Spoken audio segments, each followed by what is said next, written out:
कोण आहे रे इथं? बोला ना दादा. अरे ही मूर्ती बघा ना कसली भारी आहे. अरे लय भारी आहे, मला पण आवडली. अरे हा बुक करून टाका, ही भारी मूर्ती आहे. प्राइस काय आहे मूर्तीची? दादा हे एकच मूर्ती राहिले, तुम्हाला 15,000 रुपयाला देतो. बाकींच्याला 20,000 रुपयापर्यंत सोडलेले ओपन. अरे 15,000 एवढे कुठं असतात का? तुला काही एडवेड लागले का? 5,000 घेन. दादा नाही होणार, मूर्ती बघून तर बोला ना तुम्ही. दादा ही कितीला आहे मूर्ती? 6,500 लास्ट तुम्हाला 11,000 रुपये देतो बस का. 11,000? हे दिने ओके, एवढी मोठी मूर्ती 11,000 म्हणतोय तो. कुठली ही मूर्ती? हा 5. चल बरं तिकडे जाऊन बघून येऊ. भाऊ ऐक ना, ही मोठी मूर्ती 11,000 रुपये म्हटलं तू आता फायनल. हा फायनल 11,000 रुपये.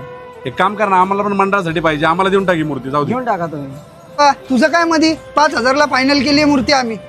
आम्हाला आवडली आहे ही मूर्ती, दुसऱ्या कोणाला दाखवू नको. भाऊ ऐक ना, 5,000 रुपयाला देणार आहे का त्यांना गणपती तू? नाही ना दादा, एवढी मोठी मूर्ती कोण देणार आहे. मग एक काम कर ना, आमच्या मंडळाला 11,000 रुपयाला चालते. 11,000 रुपये घेऊन टाक आणि आमच्या मंडळाला देऊन टाकी. ठीक आहे. अरे ऐक ना, तू डोकं नको फिरू. आमचं काय, आम्ही 5,000ला फायनल केली मूर्ती, आम्हीच घेऊन जाणार आहे. फोन आला, 1 मिनिट थांबा. हा बोल ना छोटे. अरे भाऊ ऐक ना, एक मॅटर झालं राव. काय आलं? अरे ते जनरेटरवाला नाटक करायला लागलाय. ते आधी म्हटला 10,000 आणि आता ऐन टायमाला पलटी मारतोय. ए बाबा मला नको सांगू, तू जनसेट बुक कर पहिला. अरे नाही, तो 20,000 मागायला लागला भाऊ आता. अरे 2 लाखाचे साऊंड लावले तर आपण शेवटच्या दिवशी. जनसेट नसेल तर काय उपयोग तो साऊंडचा? मग करू का 20ला करू का फायनल? हा 20 नाही 25ला कर, पण फायनल करून येच ये. ठीक आहे भाऊ, करून टाकतो मग. ए काय बाबा तुझं फायनल सांग लवकर. 11,000 रुपये तुम्हाला बोलून टाकला ना मी फायनल मध्ये. तुम्हाला पटलं तुम्ही घ्या, नाहीतर ह्याला दुसऱ्याला देऊन टाकतो माझी मूर्ती. यार तुला मस्त आली का जास्त? मूर्ती आम्ही बुक केली ना पहिल्यांदा. अरे दादा काय येडागत करतोय? अरे काय फालतूपणा लावला राव तुम्ही. तुम्ही इथं गणपतीची मूर्ती घ्यायला आलेत का भांडणं करायला आलेत? एक काम करा, ती फुकटच घेऊन जावा मूर्ती. अरे तुम्हाला माहिती का तो वर्षभर किती मेहनत करतो? त्यांची अवस्था बघा कशी असती. ते सकाळी 4-4 वाजेपर्यंत काम करतात, माहिती का तुम्हाला? वर्षभर काम करतात, तेव्हा ती कुठं आपल्याला आता मूर्ती तयार होती. आणि तुम्ही त्यात पण त्याला एवढी जबरदस्ती करायला लागल्यात. आता मी तुम्हाला फोनवर बोलताना ऐकलं, तुम्ही 2 लाखाचा साऊंड लावायला लागलेत.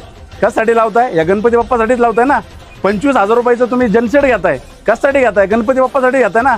अरे पार तुम्ही बाजार मांडून टाकले आपल्या संस्कृतीचा. तुम्हाला जर बसवायचा ना गणपती, तर आपल्या बाप्पाकडे पण लक्ष द्या ना. तुम्ही मूर्ती त्याला 11,000 रुपये द्यायला तुम्हाला जड झालेत. ही 5.5 फुटाची मूर्ती आहे. तुम्ही जाऊन स्टॉलवर चेक करा, 20,000 रुपये किंमत आहे. त्या बिचाऱ्याने आपल्या रक्ताचं पाणी करून ती मूर्ती घडवली आहे आणि तुम्ही त्याला एवढी जबरदस्ती पार मारहाण करायला लागलेत. हे दादा एक काम कर, माझ्याकडनं 11,000 रुपये घे आणि यांना मूर्ती फुकट देऊन टाक. हो सॉरी बरं का दादा, आम्हाला आमची चूक कळाली आहे. दे रे ते पैसे.